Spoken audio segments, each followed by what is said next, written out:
Good morning, good afternoon, good evening, wherever you are, wherever you're listening from, whether you're watching live or on the podcast, we're grateful that you're here today.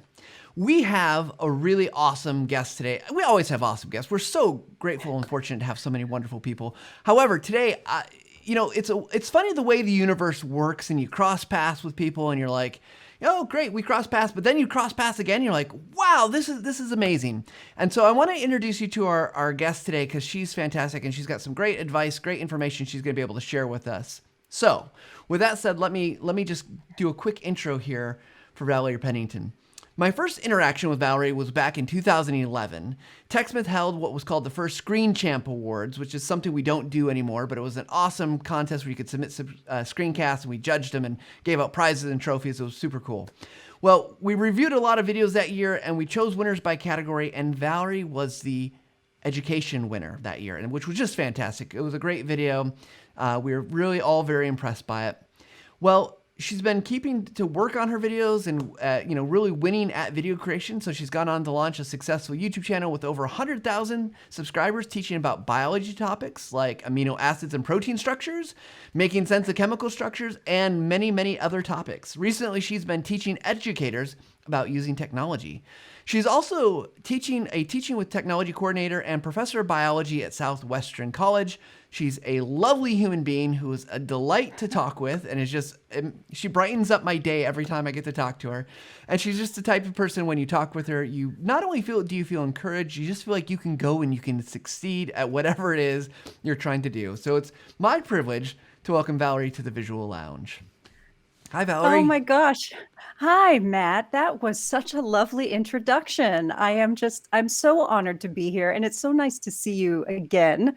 And it is like, just like you said, it's nice to keep seeing you and watching, of course, I've watched TechSmith grow, and we're all just, growing in this space. And it's really, really great to be here and talk with you about all this cool stuff today. Yeah, I think it's awesome to see that, like, in 2010, 2011, who would have thought, right? Like, that either of us would be still on this path, this journey making video.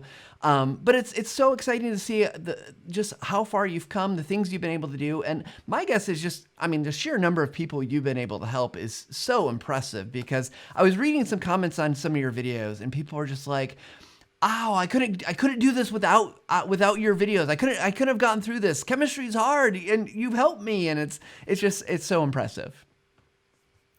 That is really my sole motivation in doing all of this. And like when I started YouTube, in fact, when I made that video that I submitted God, it was that long ago. I forgot, it was 10 years ago.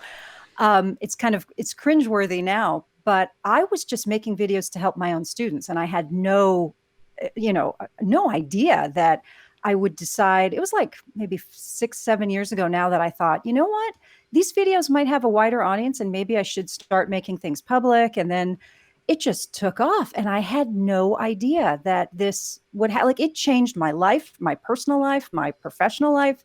It's been an incredible journey. Truly, it has. Well, that's awesome. Before we dig too deep, I introduced you a little bit, but is there anything else you'd want our audience to know about you, and things that would help them to kind of set context here for our conversation today? You know what? I think that you really said it all. I've been doing a lot of podcasts and webinars lately, especially since the pandemic, and also since I took this new position at my college, teaching with technology coordinator. So now I'm helping educators full time with all this tech stuff.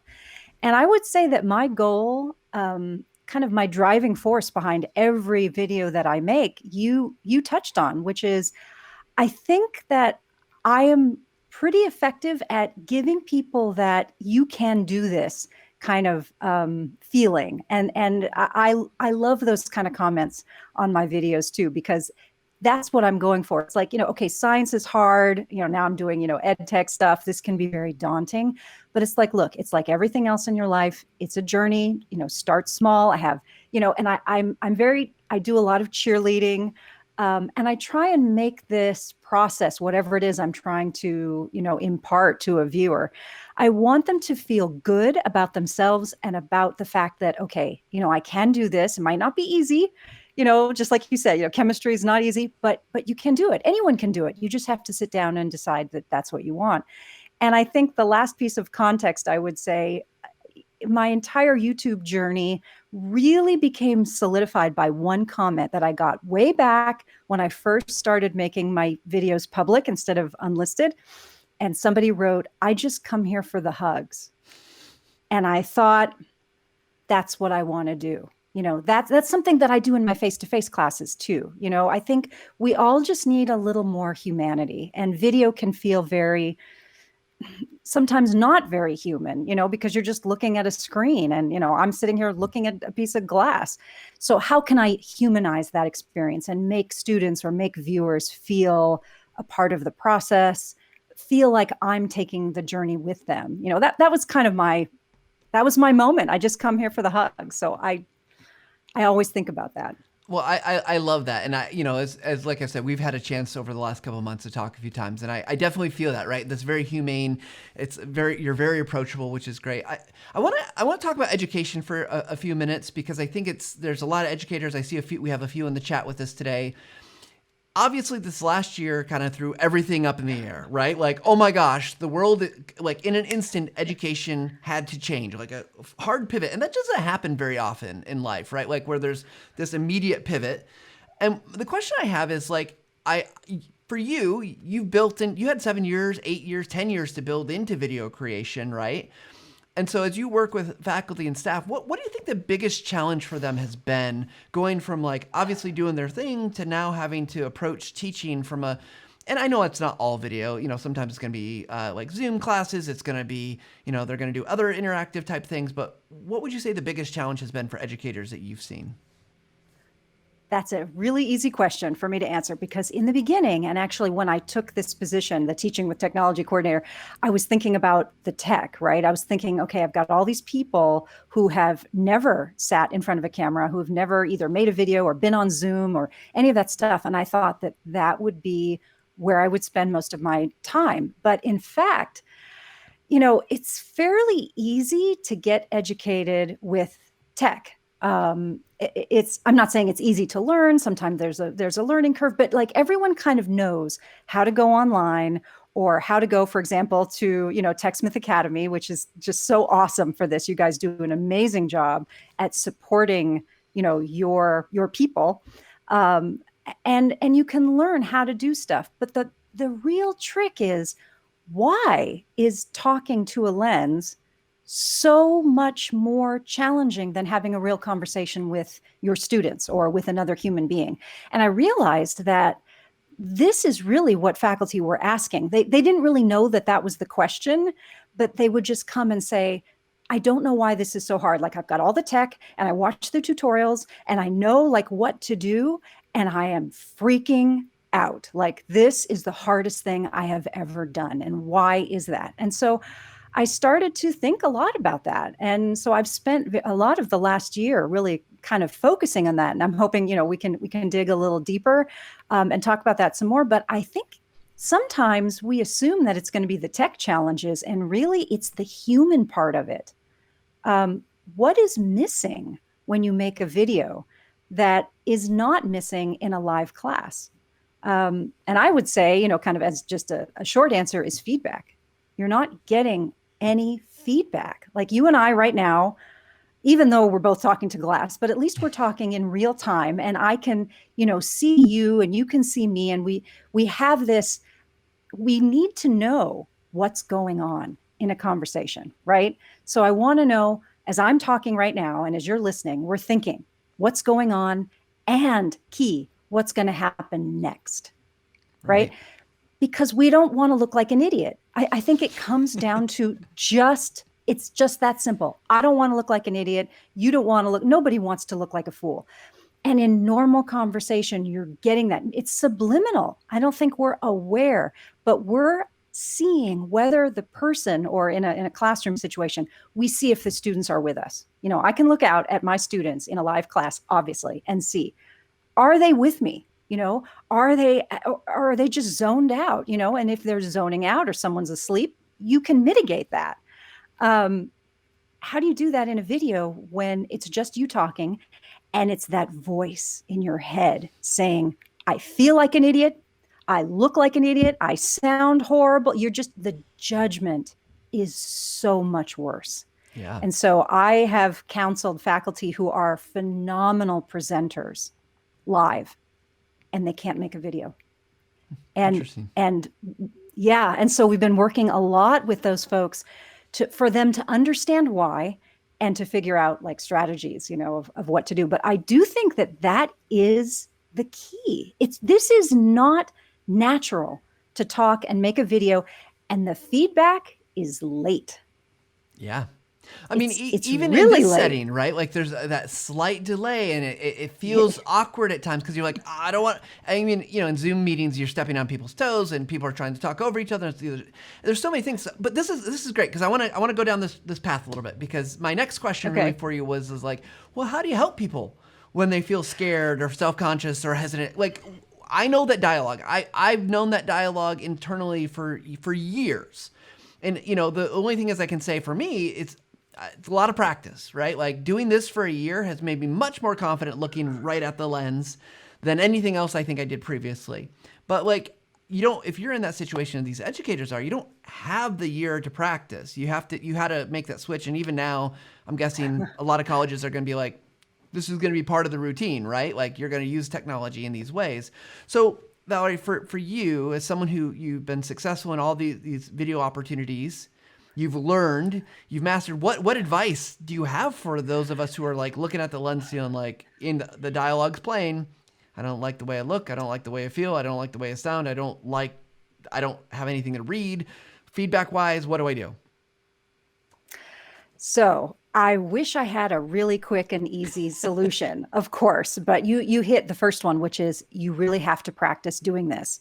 So you really can't sit down and expect that your first attempts or your first dozen attempts or more will be something that you will feel comfortable sharing. So I've gone outside my own comfort zone to explore this. And I have been talking to people who study theater. I've actually had a vocal coach for the past almost 10 years. Maybe, no, not quite that long, but she changed my life. And it's really funny because, again, I found her through YouTube. And I took a sabbatical a number of years ago, and I was really going to focus on sound. I'm really interested in sound because nothing ruins a good video faster, right, than bad audio. And same thing is true in a classroom or in Zoom, for example. So if an instructor loses their audio in Zoom, class is over, right? If you lose your video, kind of sucks, but you can at least hold the class. So for me, I realized like this is all about audio. And so I started learning more about like audio editing and different, interfaces for audio. And I'm a scientist, so I got into the tech side. But then I realized I kind of looked at myself and I started looking at my own waveforms, so when you're in a video editor like Camtasia and you look at your waveforms at the bottom, and I noticed I was doing things with my voice that I was not aware of. And you really couldn't hear them unless you had really good headphones on. Mm-hmm. And I decided at that moment, I thought, why have I never considered improving my own voice when I talk for a living? And it was this like light bulb moment. Again, it wouldn't have happened without the YouTube video thing. And I went out into the world and I started asking around, and I took a course. Actually, it was an amazing course at the University of San Diego, where my husband is a organic chemistry professor. And this woman changed my life. And I still work with her, and she's a vocal and dialect coach. And it was the course was called Voice and Speech. And I learned that vocal coaching is not just for singers, which is what I always thought, right?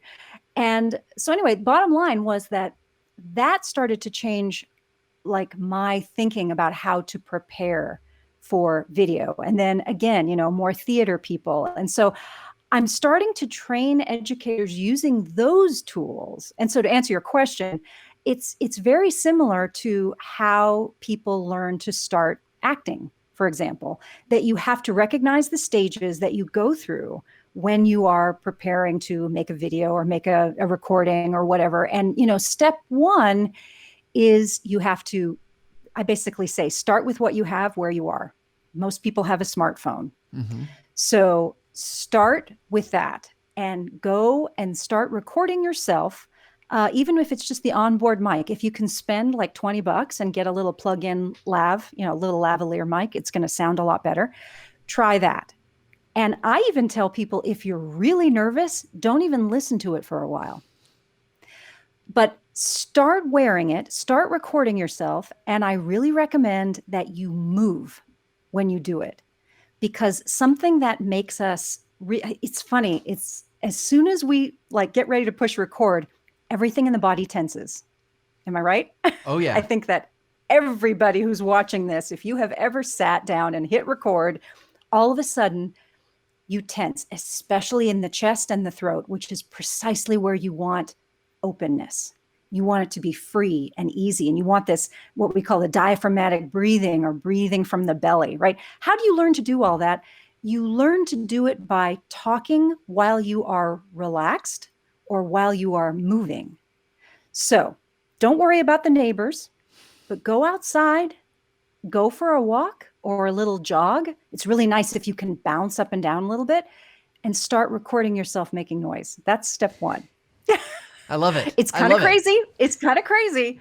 But what happens is you have to retrain yourself to relax so that it doesn't sound like everything that comes out of your mouth is this huge effort, because unfortunately that kills a lot of really good videos. You don't want, here, somebody said it really well. I wish I knew who it was. They said, you don't want your audience feeling sorry for you as they're watching your video. meaning that, and you and I have both seen these videos where you just, your heart goes out to the person. They're trying so hard, and yet it's just such a struggle. And you see the struggle, and instead of focusing on what they're saying, you're focusing on how uncomfortable they are. Right. And we have to avoid that, right? That's key. So I think that this process of getting comfortable speaking, just focus on the audio first, like I said, because I think the audio is key. And get used to being more open, relaxed. And I'm going to say it, you got to have fun with this. Oh, yeah. Because one of my guiding principles is I want to make videos that I would want to watch. And those are videos that are fun to watch. I'm not saying you have to put on a dog and pony show.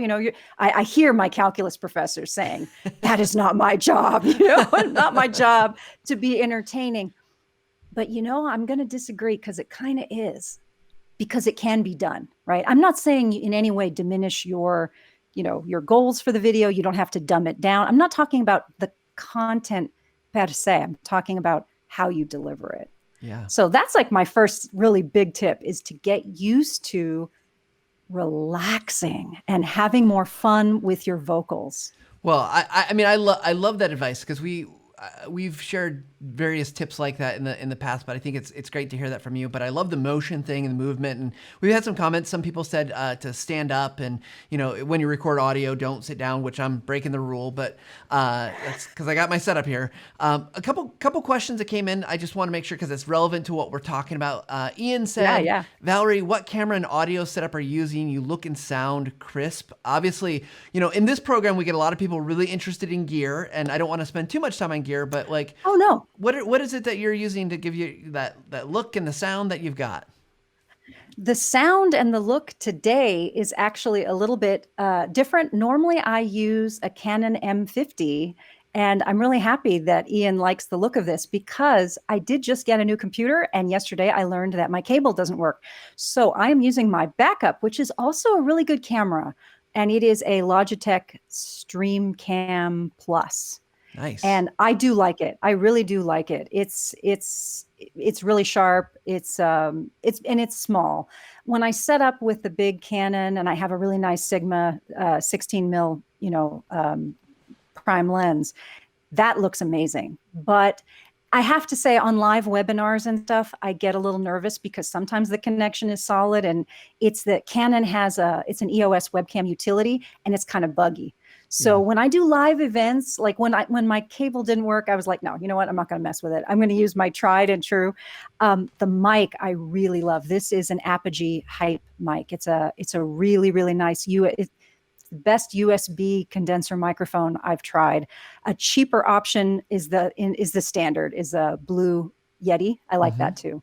Yeah. Yeah, those are really good. Well, that's great. And, I think it's great to see that you're using a webcam, because we get we talk about, I call it the trifecta of purchase order: microphone, lighting, then camera. And, a lot of people are like, oh, we would love the mirrorless camera look or the DSLR camera look. And it's just kind of like that expense above, but it looks great with just a cam. And I think it goes to using what you have, right? If your Canon's not working, use your webcam. If that's not working, use your phone. If that's not working, use what you've got. Make a video, do something. Big tip, have a backup plan and have a backup to your backup plan. Hence the headphones today. That's right. Yeah, I was struggling on Tuesday when we had our pre-webinar chat, because I had too many Bluetooth devices connected. So just always have something in your back pocket that if it's a real time sensitive thing. There's a really great thing about video, which is editing. And sometimes I will set up everything. I built kind of a home office studio, and all of a sudden my neighbor has his gardener on a different. I know all the gardening schedules in my local neighborhood, and his gardener comes at a different time, and I'm all set up and ready to go, and it's like, oh, you kidding me? That's the way it goes. It's just, you have to be able to just adjust. And it's part of the video thing, but at least you can do that with video. Whereas live, it's harder to mitigate those things because it's live. It's like, okay, it's not working. Now what? We know all about those problems when it comes to live. Yes. I had people, mowing out today. I'm like, I didn't know they mowed on, what's today? Thursday at 2? I don't know. Why are they there today? Okay, so we talked about relaxing and obviously having fun with it. Those are principles I think anyone can apply. I think it's probably easier said than done. I think a lot of people, they see the lens, they see the reflection, they see themselves, and they're like, deer in the headlights. So are there other things that you would recommend for people to do because obviously we know, educators have had a year of this, but so is everybody else in the world. We know a lot of people in the learning and development field and corporations, organizations, same thing. We all went to work from home, and they're like, hey, you still need to make content to teach people. And you can tell me to relax all you want, but then I tense up. Yeah, exactly. And so the next sort of piece to this is understanding that there are 3 general phases that we go through. And the first phase is the one everybody is familiar with. We've already talked about that. It's called the struggle phase. And in the struggle phase, your sympathetic nervous system, sorry, I teach anatomy, so forgive me, but your sympathetic nervous system is the flight or fight system. So when this kicks in, and when you sit down and you try and push record, that your heart rate goes up and your blood pressure goes up and you start to perspire and you feel like rubbish, right? And usually people will stick in that struggle phase and they just try and work through it. And my suggestion is that's not the way to work through it. Like once you're in the struggle phase at that moment when you're trying to make a video, it's kind of over. It's very unusual that you can, in that instant, kind of push through that. So what your brain needs is more experience when you're not recording, how to push through that. And so stage 2 is called release. And this is when your sympathetic division, the flight or fight, it turns off. And the parasympathetic, which we lovingly call the rest and digest system, that kicks in. And that causes sort of the opposite effects, right? Your heart rate slows down, your blood pressure drops, you feel more relaxed. But it's not over. Because if you're in that mode and you think, okay, I've relaxed, I've done, whatever, maybe you do a breathing exercise, maybe you meditate, whatever is your thing, right? And now I jump back and I sit back down in front of the camera. And what happens? You struggle again, right? The sympathetic division kicks back in. So you're not there yet. There's a third phase, and this really needs a lot of practice, and it's called flow. That's the way I like to describe it, but we actually call it transient hypofrontality, which is a fancy way of saying that your prefrontal cortex, which is the part of the brain in the front that controls all of your high-level thinking, including decision-making, it's also where that judgment, that self-judgment that we talked about earlier, that is telling you that you sound bad and you look bad and you feel like an idiot, all of that stuff, you can thank your prefrontal cortex for that. But in the flow state, that shuts down. Interesting. And I learned these stages from someone who was learning to improv rap, because I thought rapping has got to be one of the most, like live rapping, where people like throw out a word or something, and then you build a song over that. I'm thinking, how do those people do that? Like, how do they, like, what process do they use? And this is how I found out about this. And basically, they've learned to, because they practice all the time, they've learned to compress these 3 stages. So when they get on stage, they feel the struggle. I think all of us who teach, perform, make videos, we all have that initial butterflies in the stomach, right? I don't think you can get through that. But then, because you've done it so many times, this is where the practicing has to come in, right? You feel that release, and then you feel the flow. And so you can rap, or you can do improv, stand-up comedy, all of this stuff. I think it's the same process, and you have to get comfortable being uncomfortable first in order to get there. So that's why I think that recording yourself, and eventually, not just with audio, but if you're going to make like talking head videos, you've got to look at yourself. It's essential. Ask your friends and family and ask them, tell me one thing I can do to make this better. And you start working and you start small. But I think that if you make a commitment to doing this practice, and maybe you do it with your singing, maybe you just go outside and talk, or whatever you're doing, the key is your brain has to get used to doing it, so that when you're getting ready to make that video, your brain is like, okay, I know how to do this. And the more videos you make, the faster you'll be able to progress. So like after all these years, I have certain things that I do before I record a video. Number one is vocal exercises. I do vocal exercises every single day. And, I do morning meditation. I kind of center myself. I'm not a scripter. So for me, this flow piece is essential, because for me, a good video, it's all about flow. So I only do 1 or 2 takes of almost every video I've ever made. I'm not saying that's going to work for everybody, but it's all about the flow. And if you want your videos to sound natural, like a human rather than a robot or someone reading a script, I think getting to that flow state is really important. So those are kind of my 3 steps. So you got the struggle, you've got the release, and you've got flow. And you just got to keep doing it. Wow, this is awesome, because I love that you paired it with the science of it. I love this idea. So it leads to a question, though, because I can imagine someone's out there saying, well, that's great. Valerie's been doing this for a long time. Of course, she's taken the time to get the flow. I'd love to spend time to do that. And you have to invest. However, yes, I've got an immediate need. Is it okay if my video isn't in the flow state?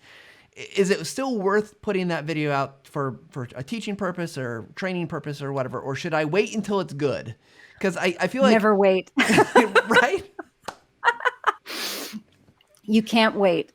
And you know what? Actually, it's kind of surprising. I know I'm realizing now, as I'm thinking back and judging myself over what I just said, and I'm thinking viewers might think that it's going to take years to do. And, to get really comfortable for a lot of people, it is going to take a huge amount of time.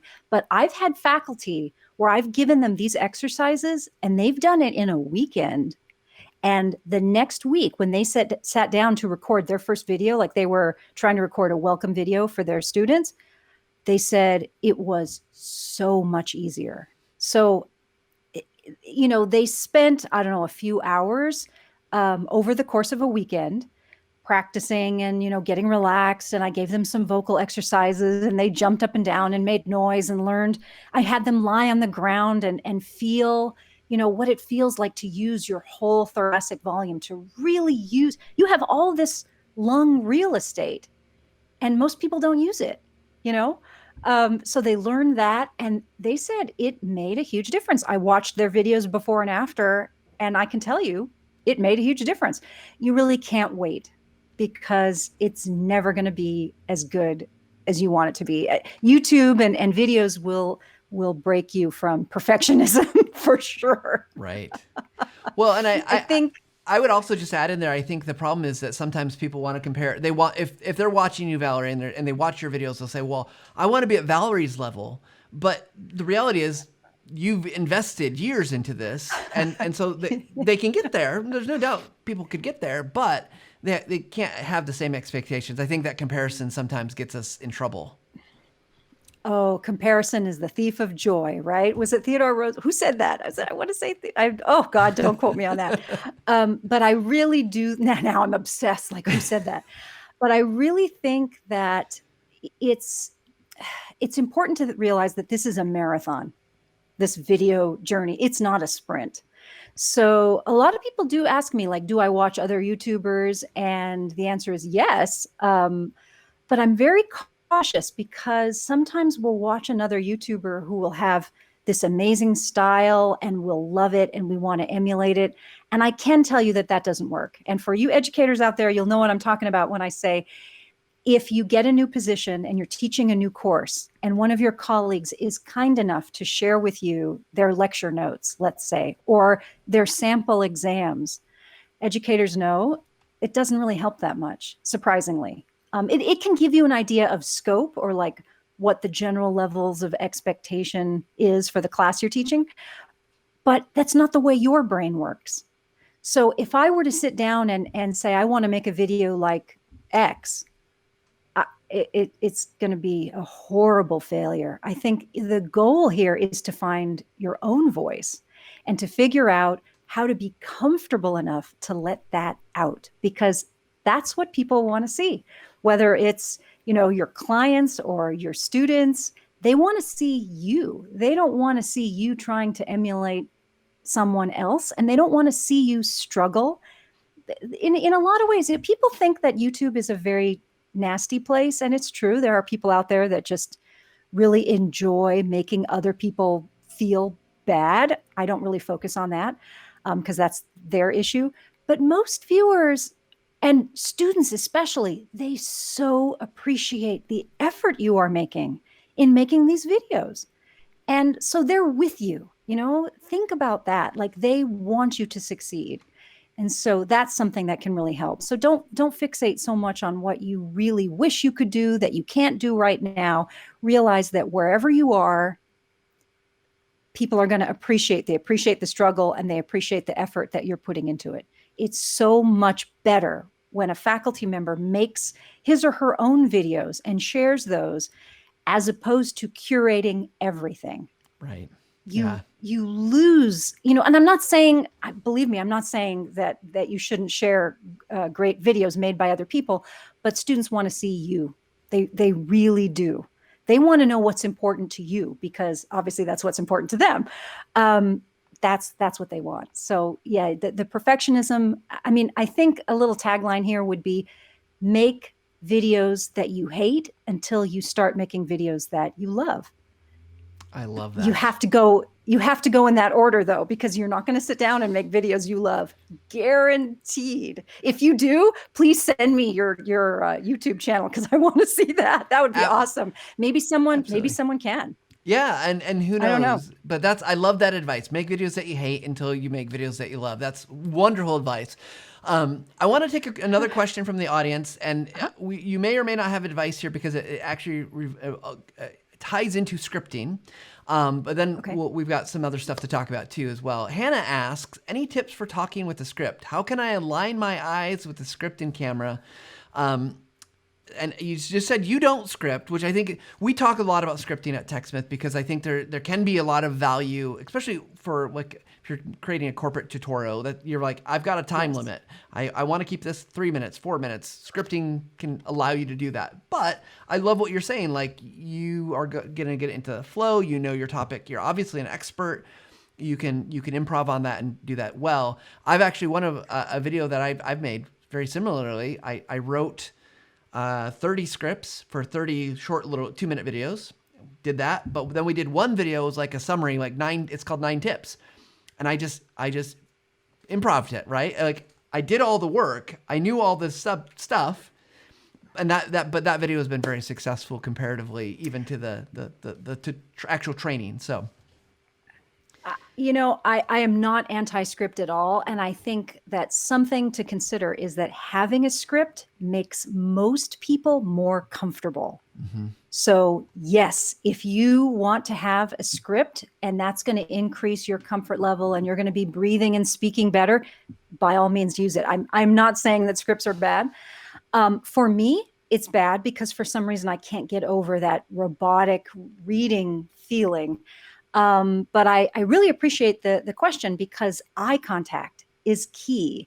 And most people have kind of figured out a way to either set up their camera with their computer monitor, like just behind it, or, if you have another device, obviously, that you can put on a stand, it's really helpful. I find that the more you can look straight into that lens, first of all, please know where your lens is. If you're using like a laptop or something, I've had faculty who literally thought they were looking at the lens, but they were like looking at the microphone or the speaker or something like that. So that gives you a real sense of, that you are talking to the viewer, but that does make it challenging to look at something else. So if you have, sometimes I do, have notes or I have slides or something outline, I will either put it very, very close to that lens if possible. Or the other thing is kind of splitting the difference is probably kind of what you did with the tips video you were talking about, where because of the magic of editing, right, I can look at my script or my notes and then I look at the camera and I speak that. Yep. And then I can look away and I'll just edit that. That's another way of doing it. But yeah, if scripting makes you feel more confident and keeps you, I do also understand, sometimes for some folks without a script, things get really long, and the longer you go, the more editing there is. And it's a challenge for sure. But yeah, try and get it close to your lens or, experiment with different setups. I actually, let me share this. This is really good. This is so nice to work with faculty for a year because they've given me so many great ideas and things to try. I had someone who had a very limited setup and they couldn't do what I was suggesting. So I suggested something else. I said, how about this? What if you record your script and you wear headphones and you play it, and you can play and pause? And she basically just repeated her own script that she was getting from her audio. And it took her a little while to kind of get the timing down so it sounded nice. Mm-hmm. That worked for her. And I thought I was like, oh, this is a great solution. That's something that, I actually want to try it just to see if it would be fun. But it's definitely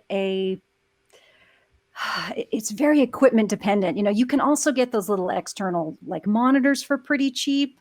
My recommendation is actually actual teleprompters, and you can get inexpensive ones, but they're inexpensive, $150, $200, that it has the glass. And so your camera is actually like an iPad will sit there. It will reflect on the glass and the cameras be shooting through the glass.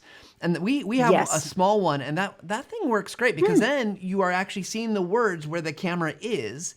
It's not for every setup. I wouldn't invest if I wasn't going to do a lot of, like script reading on camera. The other thing I said is an audio first workflow, especially if you're going to do lots of screen content or slides or things like that where you don't necessarily need to be on camera all the time. That works really well. We do all of our tutorials that way, and that saves someone from having to try to, because it is really hard to, like, some people are really good at reading a script.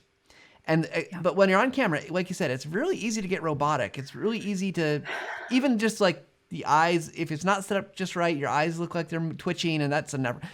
Valerie, no one looks good when their eyes are going like shifty eyes. Yes. What are you looking at? Well, hopefully that helps Hannah. Hopefully she gets some ideas. I know she's gotten some comments in the chat from other viewers as well. A couple other questions I want to talk about before we get to our speed round at the end of the show. I want to talk about engagement.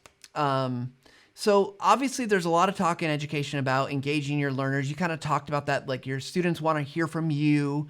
What have you found that works well to, obviously, other than just being present and speaking to your learners, what can video creators be doing, educators be doing to help their viewers or audience to engage with the videos? Any thoughts around that topic?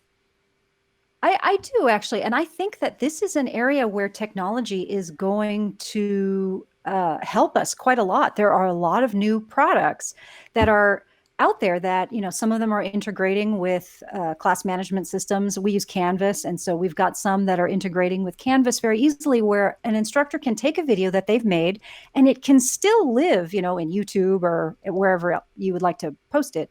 But you can make the video interactive and put sections in there where students can either answer questions or ask questions. You can actually embed quizzes. You get analytics so that you can see your students as they watch all the way through.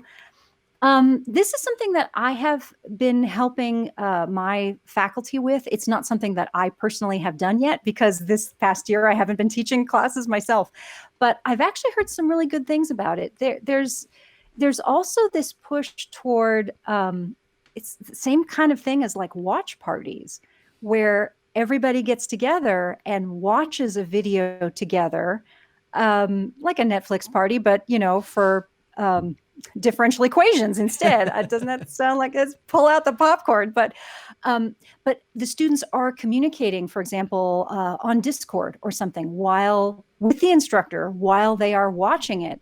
And instead of having a lecture or a completely asynchronous experience, I've heard some really good stories about engagement there. So I do think that this is going to be the new direction in education, especially after this pandemic. There's just a lot of interest in exactly this question. So we have the videos, but what's next in terms of engaging, making sure that the students watch the videos and make sure that they have, some, I do like to have some accountability. So like pre-pandemic, my videos would fall into a couple different categories where, sometimes the students would have to watch the video before the class. And then there would always be something that we would be doing in the class so that the students would know they actually had to watch it. Sometimes it's more of a deep dive. So after you have a class and you've had the activity and you're really like diving into this difficult topic, then there'll be okay, this is what comes next. And often I have those videos as optional. So if a student is, going into, whatever, if they want to go into some sort of medical specialty, in my case, this is something you're going to want to know. But for most of you, this is probably not something you're going to need.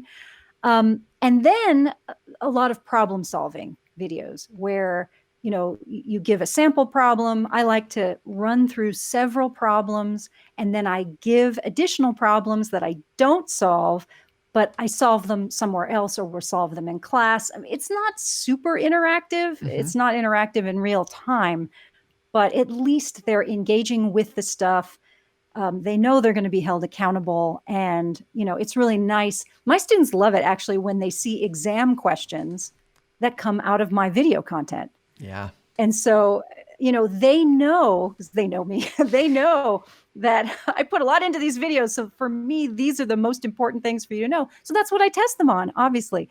I'll try to use the same images on the exam. That really reduces their anxiety, right? Because they've seen that image before. They've had a tutorial that explained step by step what that is. So when they see it on the exam, they feel totally prepared. And that's the other thing we're going for, right? Is to reduce student anxiety so that we can really assess what they know and try and help them to get out of their struggle, right? Which is their sympathetic division, which is going crazy during exams. We all know that exams are yes.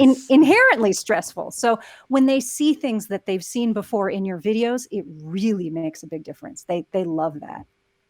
Well, Valerie, that leads to another great question, and then we'll jump into our speed round, which will just be a load of fun here. Okay. What I'm so curious, you say? So they're easy. They're short answer, easy.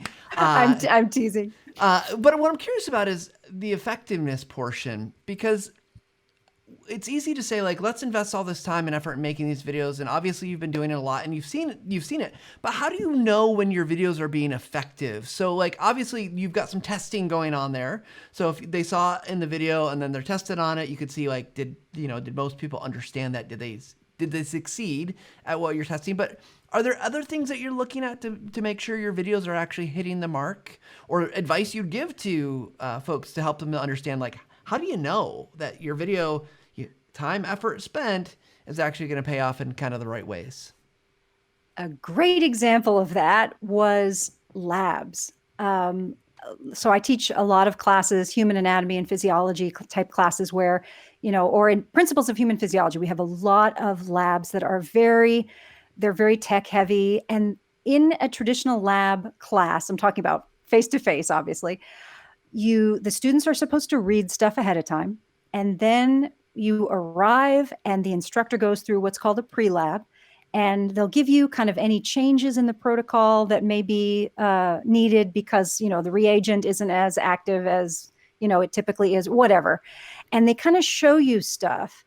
And then the students do the lab. And then there's a post-lab with questions. And you're trying to make sure that they know that they got out of the lab what they were supposed to. Some of those will follow into the following week after they have time to do the data analysis or whatever. Well, I found that as technology, increases and the labs get more and more tech heavy with equipment and computers and everything else, I started to realize that this would be a great use for video. So I call them pre-lab videos. So instead of me taking the lab time, so this saves time in the classroom too, because most labs are like 3 hours, 4 hours. And when there's a lot to do, you don't have necessarily 20, 30 minutes of pre-lab time. The students were running out of time to do everything they were supposed to. So I did the videos instead.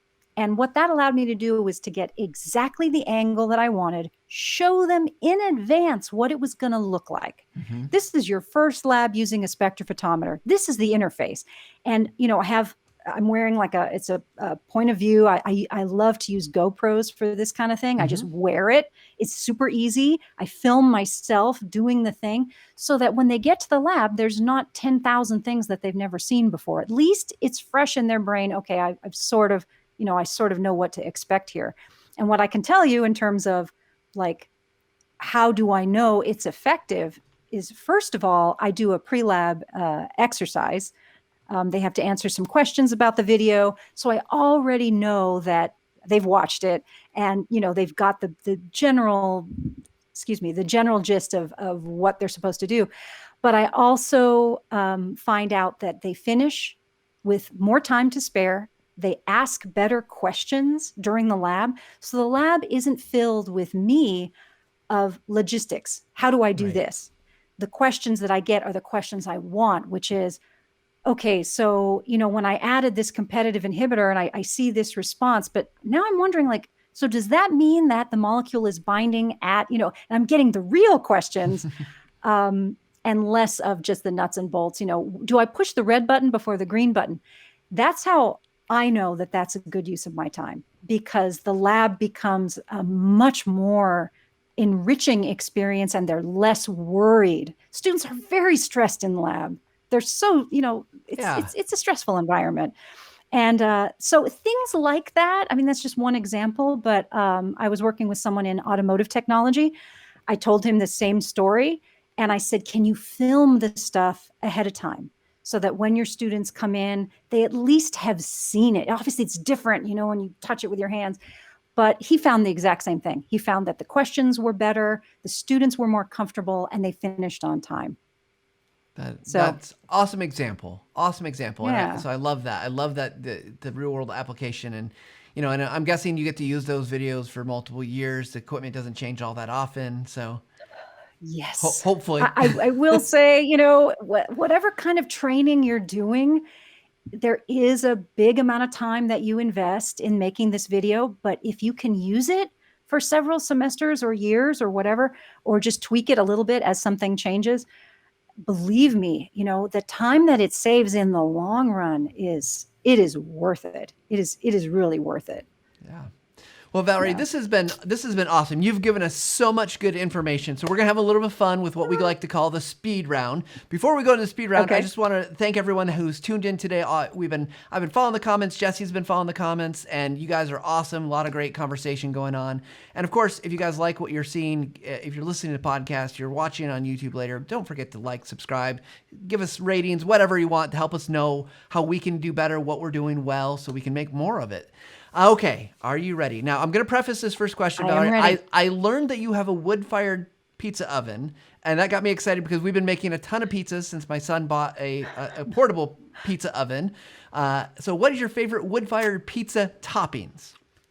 Meant to be quick, Valerie. Oh, come on. I am a purist, man. Margarita, that's my jam. So you've got to have the fresh San Marzano tomatoes, Yes. fresh basil, olive oil. E basta. You don't need anything else. And sorry to everybody who now is hungry and wants lunch. Yes, right? So I was telling this next question preface is I was talking to my 9-year-old and said, I'm going to talk to somebody who knows about penguins, who has studied penguins all over the world. What do you want to know about penguins? He said, what is the biggest type of penguin? Well, the biggest penguin, that's a great question. The biggest penguin living today is the emperor penguin, but there have been penguins in the evolutionary past that were even bigger. And in fact, I have seen the fossils. I did my first field work with penguins was in New Zealand.